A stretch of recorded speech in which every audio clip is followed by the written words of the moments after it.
चंडीगढ़ से आपका स्वागत है। मैं हूं आरजू। आइए सबसे पहले नजर डालते हैं कुछ अहम खबरों पर। भारतीय रिजर्व बैंक ने 0.5% बढ़ाई रेपो दर। गवर्नर ने कहा मुद्रास्फीति को तय लक्ष्य पर लाने के लिए उठाए जा रहे कदम।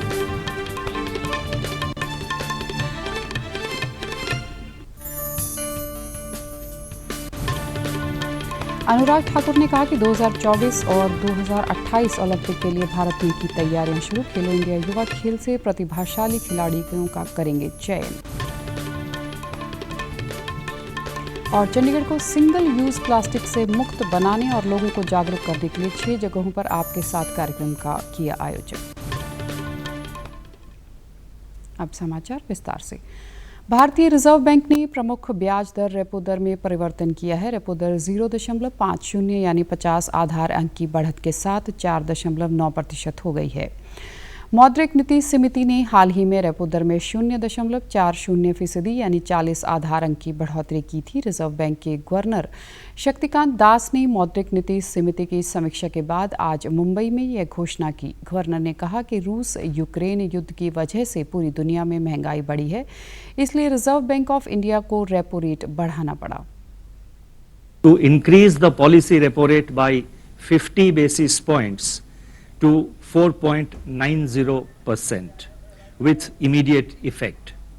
Consequently, the standing deposit facility, that is the SDF rate, stands adjusted to 4.65% and the marginal standing facility, that is the MSF rate and bank rate, to 5.15%. उन्होंने कहा कि स्थायी जमा सुविधा और सीमा स्थायी सुविधा की दरों में भी 50 आधार अंक की वृद्धि की है। स्थायी जमा सुविधा यानी SDF की दर 4.65% और सीमांत स्थायी सुविधा यानी MSF की दर 5.15% हो गई है। उन्होंने कहा कि मुद्रास्फीति दर बहुत तेजी से बढ़ी है। उभरती अर्थव्यवस्था वाले देश में इसका विपरीत प्रभाव पड़ा है, लेकिन भारतीय अर्थव्यवस्था में उभरने की शक्ति है। रिजर्व बैंक ने अगले वर्ष में मुद्रास्फीति की दर 6.7% रहने का अनुमान व्यक्त किया है। रिजर्व बैंक के गवर्नर ने कहा कि पहली तिमाही में मुद्रास्फीति की दर 6% से ऊपर रहने का अनुमान है। उन्होंने कहा कि मुद्रास्फीति को तय लक्ष्य पर लाने के लिए कदम उठाए जा रहे हैं। शक्तिकांत दास ने वित्त वर्ष 2023 में सफल घरेलू उत्पाद की दर 7.2% बरकरार रहने का अनुमान लगाया है। केंद्रीय युवा मामले और खेल मंत्री अनुराग ठाकुर ने कहा है कि प्रधानमंत्री नरेंद्र मोदी ने भारत को खेलों के क्षेत्र में आगे ले जाने का सपना देखा है। खेलो इंडिया यूथ गेम्स इस मिशन का महत्वपूर्ण हिस्सा बन गया है। वे पंचकुला में आयोजित खेलो इंडिया युवा खेल 2021 के दौरान हरियाणा और महाराष्ट्र के बीच महिलाओं के कबड्डी का फाइनल मैच देखने के बाद मीडिया से बातचीत कर रहे थे। इस दौरान उन्होंने कहा कि केंद्र सरकार ने अगले 2 ओलंपिक की तैयारियां शुरू कर दी हैं। खेलो इंडिया युवा खेल से साल 2024 और 2028 ओलंपिक के लिए खिलाड़ियों की पहचान की जा रही है। मिशन ओलंपिक कमेटी के कुछ पदाधिकारी इन खेलों में मौजूद हैं, जो प्रतिभाशाली खिलाड़ियों की पहचान कर उन्हें राष्ट्रीय व अंतर्राष्ट्रीय स्तर के खेलों के लिए प्रशिक्षण देने का काम करेंगे। केंद्रीय मंत्री ने कहा कि अन्य राज्यों को भी हरियाणा की तरह खेलों के लिए बुनियादी ढांचे को तैयार करना चाहिए। उन्होंने कहा कि महामारी के दौरान भी केंद्र सरकार ने खिलाड़ियों को प्रशिक्षण व अन्य सुविधाएं देने का काम किया। उसी का नतीजा है कि ओलंपिक में 7, पैरालंपिक में 19 और डेफलिम्पिक में 16 पदक मिले हैं। साथ ही थॉमस कप जीतकर खिलाड़ियों ने देश का नाम रोशन किया है।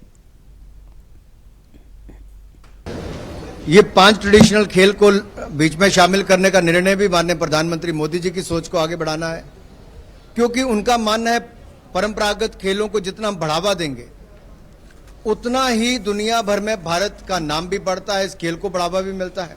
आज कबड्डी बहुत लोकप्रिय हुआ, कल को मलखम की बात करें, थांगटा की बात करें, ये सब खेलों में बहुत एक आकर्षण भी है और यहाँ पर प्रतिभाओं की भी हमारे देश में कोई कमी नहीं है। और मुझे पूर्ण विश्वास है अगले 10 साल के अंदर इन खेलों को मैं बहुत आगे हुए देखता हूं कि ये खेल केवल भारत के ट्रेडिशनल खेल नहीं, ये ओलंपिक्स में भी अपना स्थान बनाने के लिए होंगे। खेलो इंडिया युवा खेल 2021 में महाराष्ट्र 24 स्वर्ण, 24 रजत और 19 कांस्य पदक के साथ आगे बना हुआ है। कल शाम तक उसने 24 स्वर्ण के साथ 66 पदक जीते हैं। महाराष्ट्र की 16 वर्षीय संयुक्ता काले ने जिम्नास्टिक में शानदार प्रदर्शन करते हुए 5 स्वर्ण पदक जीते हैं। हरियाणा को कुल 72 पदक मिले हैं। वे 23 स्वर्ण, 20 रजत और 29 कांस्य पदक के साथ दूसरे स्थान पर है। मणिपुर 12 स्वर्ण, 3 रजत और 2 कांस्य पदक के साथ पदक तालिका में तीसरे स्थान पर है। तमिलनाडु 6 स्वर्ण, 9 रजत और 4 कांस्य पदक जीतकर चौथे स्थान पर पहुंच गया है। पंजाब 6 स्वर्ण, 4 रजत, 6 कांस्य पदक के साथ पदक तालिका में 5वें स्थान पर है। वहीं हरियाणा के स्वास्थ्य मंत्री अनिल विज ने अंबाला छावनी में पहुंचकर जिम्नास्टिक खिलाड़ियों का प्रदर्शन देखा और उनका हौसला बढ़ाया। खेलो इंडिया युवा खेल प्रतियोगिता 13 जून तक चलेगी। भारतीय खाद्य सुरक्षा और मानक प्राधिकरण ने ईट राइट इंडिया आंदोलन शुरू किया है। विश्व खाद्य दिवस पर चंडीगढ़ को 3 पुरस्कार मिले हैं। Food safety and standard authority of India ने नई दिल्ली स्थित मुख्यालय में हुए कार्यक्रम में यह पुरस्कार प्रदान किए गए। देश के शीर्ष 11 ईट स्मार्ट शहरों में शामिल होने पर सिटी ब्यूटीफुल को उत्कृष्टता प्रमाण पत्र से सम्मानित किया गया। ईट राइट चैलेंज में बेहतरीन प्रदर्शन के लिए भी उत्कृष्टता प्रमाण पत्र मिला। केंद्र शासित प्रदेशों के राज्य खाद्य सुरक्षा सूचांक 2021-22 में चंडीगढ़ को तीसरा स्थान मिला है। केंद्रीय स्वास्थ्य मंत्री मनसुख मांडविया ने यह पुरस्कार सौंपे। ईट राइट इंडिया के तहत विभिन्न पहलुओं को अपनाने और बढ़ाने के लिए ईट राइट चैलेंज प्रतियोगिता करवाई जा रही है। इसका उद्देश्य राज्यों को प्रदर्शन में सुधार के लिए प्रेरित करना और दूसरों को इसमें शामिल होने के लिए प्रोत्साहित करना है। भारत और वियतनाम ने 2030 तक के लिए रक्षा सहयोग पर संयुक्त दृष्टिकोण पत्र पर हस्ताक्षर किए हैं। रक्षा मंत्री राजनाथ सिंह ने हनोई में वियतनाम के रक्षा मंत्री फान वान जियान के साथ द्विपक्षीय वार्ता की। इस बैठक द्विपक्षीय रक्षा सहयोग का और विस्तार करने तथा क्षेत्रीय और वैश्विक मुद्दों पर चर्चा हुई। इस अवसर पर माल परिवहन के क्षेत्र में पारस्परिक समझौता ज्ञापन पर भी हस्ताक्षर किए गए। ये माल परिवहन के क्षेत्र में प्रक्रिया को आसान बनाने में बड़ा कदम है और भारत के लिए भी लाभकारी है। वियतनाम द्वारा किसी भी देश के साथ किया गया यह पहला बड़ा समझौता है। बैठक में भारत की ओर से वियतनाम को $50 करोड़ की रक्षा ऋण सहायता को अंतिम रूप देने पर भी सहमति हुई। परियोजनाओं के लागू होने से वियतनाम की रक्षा क्षमता बढ़ेगी और प्रधानमंत्री नरेंद्र मोदी के make in India, make for the world के दृष्टिकोण को आगे बढ़ाया जा सकेगा। इससे पहले रक्षा मंत्री ने हनोई में दिवंगत राष्ट्रपति हो ची मिन्ह की समाधि पर श्रद्धांजलि अर्पित कर अपनी आधिकारिक यात्रा की शुरुआत की। चंडीगढ़ को सिंगल यूज प्लास्टिक से मुक्त बनाने और गीला सूखा कचरा को अलग अलग इकट्ठा करने के लिए नगर निगम ने मार्केट वेलफेयर एसोसिएशन के साथ आज शहर में 6 स्थानों पर आपके साथ कार्यक्रम का आयोजन किया। इस दौरान गोविंदपुरा के कम्युनिटी सेंटर में मेयर सरबजीत कौर ने लोगों से अपील की कि वे किसी भी प्रतिबंधित सिंगल यूज प्लास्टिक वाली वस्तुओं का उपयोग नहीं करेंगे। उन्होंने लोगों को जागरूक करते हुए कहा कि वे गीले और सूखे कचरे को घर से ही अलग अलग करेंगे और उन्हें नगर निगम की गाड़ियों में डालेंगे।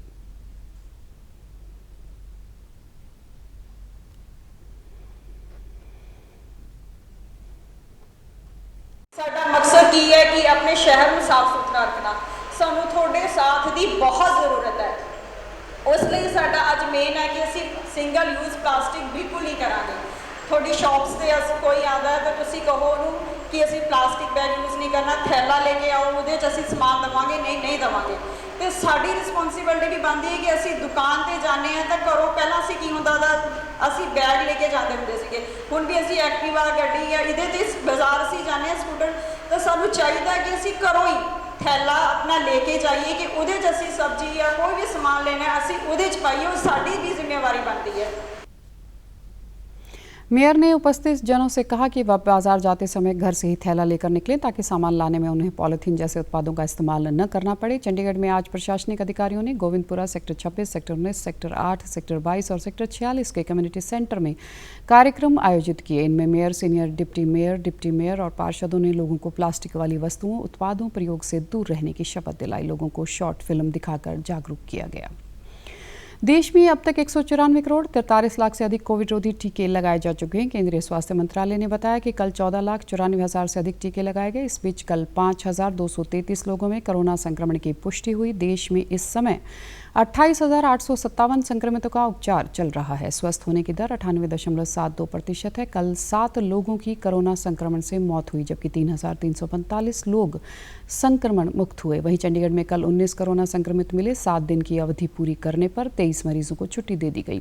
शहर में अब सक्रिय मरीजों की संख्या 131 रह गई है। स्वास्थ्य विभाग ने 24 घंटे में 958 लोगों की जाँच की, जिनमें 5 पुरुष और 14 महिलाएं संक्रमित मिले हैं। अब खबरें फटाफट। भारतीय राष्ट्रीय राजमार्ग प्राधिकरण NHAI और उसके सहयोगी ठेकेदारों ने 5 दिन में 75 किलोमीटर लंबी बिटुमिनस कंक्रीट रोड बिछाकर Guinness book of world record में दर्ज कराया नाम। आज़ादी का अमृत महोत्सव के तहत अमरावती और अकोला के बीच बनाई गई सिंगल लेन केंद्रीय परिवहन मंत्री नितिन गडकरी ने काम पूरा होने पर दी बधाई। प्रधानमंत्री नरेंद्र मोदी ने कल नई दिल्ली के प्रगति मैदान में करेंगे बायोटेक स्टार्टअप प्रदर्शनी 2022 का उद्घाटन। जैव प्रौद्योगिकी विभाग और जैव प्रौद्योगिकी अनुसंधान सहायता परिषद के 10 वर्ष पूरा होने पर किया जा रहा है आयोजन। प्रधानमंत्री नरेंद्र मोदी ने पैरा शूटिंग विश्व कप में स्वर्ण पदक जीतने पर Tokyo Paralympic champion Avani Lekhara और निशानेबाज श्रीहर्ष देवदरी को दी बधाई। वित्त मंत्री निर्मला सीतारमण ने किया आइकॉनिक सप्ताह समारोह का शुभारंभ। वित्त मंत्रालय के आर्थिक मामलों का विभाग और सेबी करवा रहा है आयोजन। वित्त मंत्री बोली, एनडीए सरकार ने देश की अर्थव्यवस्था को पुनर्जीवित किया। कोरोना वायरस का खतरा भी टला नहीं है, इसलिए सभी से निवेदन है, बाहर जाने के समय मास्क जरूर पहनें, सामाजिक दूरी बनाए रखें, बार बार अपने हाथ साबुन से धोएं और सैनिटाइजर का इस्तेमाल करें। और आप हमारे समाचार YouTube channel DD news Chandigarh, Facebook DD news Chandigarh और Twitter handle DD news CHD पर भी देख सकते हैं। इसी के साथ चंडीगढ़ से समाचारों का सिलसिला समाप्त होता है। अब मैं स्टूडियो से बाहर जा रही हूँ तो मैं अपना मास्क पहन रही हूँ। आप भी घर से बाहर निकलें तो अपना मास्क ज़रूर पहनें।